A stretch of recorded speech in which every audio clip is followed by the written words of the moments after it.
আজ সারাদিনে মনে হয় সারা সপ্তাহের খাবারটা খেয়ে ফেলেছি। এত খাওয়া দাওয়া করেছি। সকালেই খেলাম চাউমিন, যেটা ছিল ঘরে বানানো, বাদাম দিয়ে ডিম দিয়ে, যেরকম স্কুলে যাওয়ার সময় চাউমিন খেতাম ঠিক সেরকম।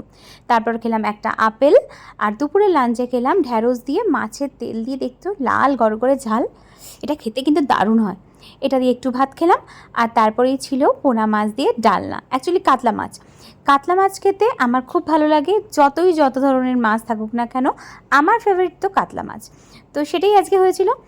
আর এই গরমের দিনে একটু আমের টক তো একদম জরুরি। তো খাবার লাস্টে কিন্তু এই গরমে একটু আমের টক খেলে প্রাণটা জুড়িয়ে যায়। খাওয়া দাওয়া করে একটু রেস্ট নিয়ে অফিসের জন্য রেডি হয়ে বেরোলাম। আর রাস্তায় বেরিয়ে দেখতে পেলাম এক কাকুর কাছে বিক্রি হচ্ছে আমের শরবত। এই আম পান্না শরবতটা আর মিস করতে পারলাম না, ভীষণ লোভ লাগছিল, খেয়ে ফেললাম।